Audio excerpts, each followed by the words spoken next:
अतिशय भला न बोलना, अतिशय भली न चूप, जैसे अतिशय भला न बरसना और अतिशय भली न धूप। स्क्रीन पे एक वीडियो देख रहे हैं आप, ये हैं बेसेंट, स्कॉट बेसेंट, और ये भारत के खिलाफ फड़फड़ फड़फड़ बोलते थे। इनकी जुबान से जो बातें निकलती थी वो शुरू में एकदम अजीब सी होती थी, लेकिन क्या भारत के साथ जो कुछ भी हुआ उसके बाद उस मोड में चले गए हैं कि दूध का जला छाछ भी फूंक फूंक कर पीता है। अब मैं ऐसा क्यों कह रही हूँ, थोड़ा सा सुनिए इसको। To be rivals, but we want the rivalry to be fair.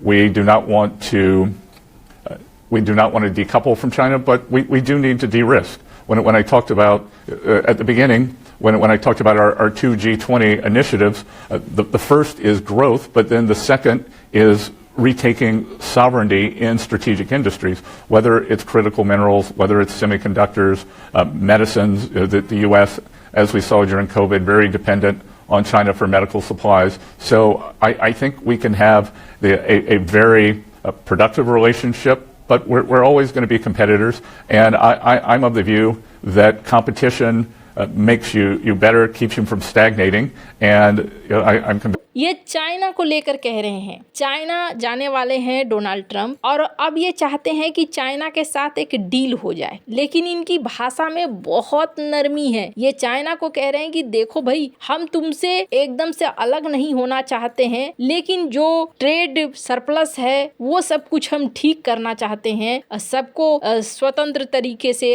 अच्छे तरीके से व्यापार करने की, आगे बढ़ने की आजादी होनी चाहिए। ये इनके वचन हैं। अब आप समझ सकते हैं कि बेचारे दूध के जले हैं, इस बार छाछ फूक फूक कर पी रहे हैं। अमेरिका को आखिरकार भारत ने बदलने पर मजबूर कर दिया है। अब क्या बदलने पर मजबूर किया? अभी जब फैक्ट शीट अमेरिका ने जारी किया था, उसमें डिजिटल टैक्स की बात भी जोड़ दी, एक दाल का मुद्दा भी जोड़ दिया, साथ ही साथ $500 बिलियन का व्यापार करेगा भारत, जिसमें एग्रीकल्चर के सामान भी खरीदेगा। ये बात भी फैक्ट शीट में जोड़ दी गई। ऐसा लगा जैसे डोनाल्ड ट्रंप अपनी नाक ऊंची रखने के लिए कुछ भी लिखे जा रहे हैं, और उसका प्रभाव भारत पर पड़ रहा था। भारत में पीयूष गोयल बार बार कह रहे थे, मीडिया के सामने भी कह रहे थे कि देखो $500 बिलियन के व्यापार की बात जहाँ तक है, ये हमारी कमिटमेंट नहीं है, हमारा इरादा है कि हाँ भाई हम उस तक करने की कोशिश करेंगे। इसका मतलब ये नहीं है कि $500 बिलियन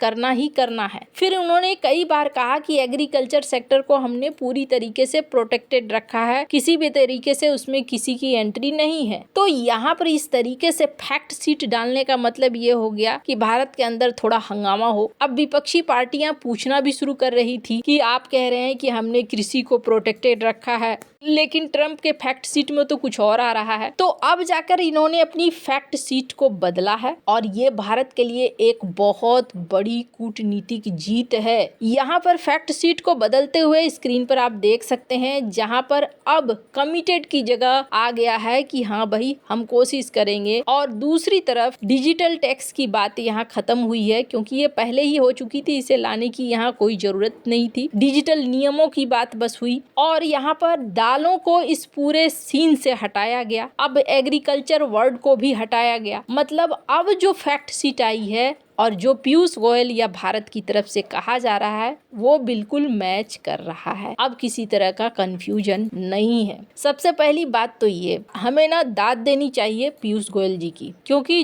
जिस बंदे से इन्होंने डील किया है वो बंदा कैसा है, इसका अनुमान आप इस वीडियो से लगा सकते हैं। They were paying no tariffs, sending stuff over here like nobody could believe, and we had a $42 billion deficit, and we weren't taking anything. I said, well, we have to do something because we have to even that up a little bit. I didn't have to get everything at one time.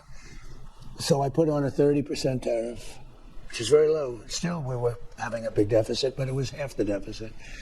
Then I got an emergency call from, I believe, the Prime Minister. Switzerland के लिए वो कह रहे थे कि बस मुझे वो बंदा पसंद नहीं आया, इसलिए मैंने 9% का टैरिफ लगा दिया। कमाल की बात है, आप एक इतने बड़े देश को डील कर रहे हैं, एक इतने बड़े सुपर पावर के राष्ट्रपति हैं, और आपको सिर्फ एक बंदा पसंद नहीं आता है इसलिए आप 9% टैरिफ लगा देते। ये तो कोई बात नहीं हुई, तर्कसंगत बात नहीं है। लेकिन उस शख्स से डील करते हुए भारत ने अपनी बात मनवाई, भारत को तो शाबाशी शाबाशी मिलनी चाहिए, और खास करके पीयूष गोयल जी को। लेकिन क्या डोनाल्ड ट्रंप बदल गए हैं? पूरी तरीके से डोनाल्ड ट्रंप नहीं बदले हैं। स्क्रीन पर एक वीडियो देखिए।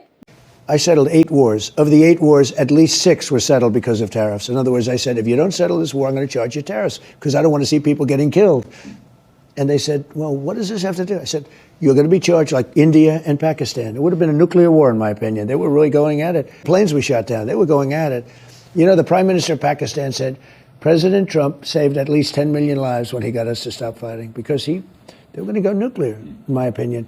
Without tariffs, that wouldn't happen. Donald Trump ने अब फिर से भारत पाकिस्तान का राग अलापा, लेकिन इस बार फाइटर जेट की संख्या 10 पर पहुंच गई है। अब इन सब के बीच में इनके जो व्यापार के सचिव हैं ग्रीर, उन्होंने कुछ बातें कही और भारत को लेकर बहुत सारे पॉजिटिव बातें निकलकर सामने भी आई। ग्रीर ने कहा कि देखिए, भारत और अमेरिका के इस ट्रेड डील के बाद अब बहुत सारी ऐसी कंपनियां हैं जो चाइना से निकलेंगी और वो कंपनियां भारत के अंदर निवेश करेंगी, भारत के अंदर जगह बनाएंगी। वैसे तो हम लोग खुद भी चाह रहे हैं मैन्युफैक्चरिंग करना, लेकिन हर चीज संभव नहीं है, बहुत सारी चीजें खरीदी भी जाएंगी। तो भारत हमारे लिए वो जगह बन सकता है जहां पर मैन्युफैक्चरिंग हो। वैसे आपको बता दूं, इतिहास दोहराया जाता है। स्क्रीन पर कुछ कार्टून देखिए, ये काफी पुराने कार्टून्स हैं और यहाँ पर चाइना ने जब अपने दरवाजे खोले थे कि आओ जी हमारे यहाँ निवेश करो, तो बहुत सारी चीज लेकर अमेरिका पहुंचा था कि हमें निवेश करना है। और वो एक ऐसा दौर था जब रस्साकसी हो रही थी यूरोप और अमेरिका के बीच में कि चाइना के अंदर कौन घुसेगा, कौन अपनी कंपनियों को लगाएगा। और आज वही दौर एक बार फिर से शुरू हो चुका है जहां भारत बीच में है और अब दुनिया भर की कंपनियां भारत की तरफ मूव होती हुई दिखाई दे रही हैं। खैर, देर आए दुरुस्त आए। अब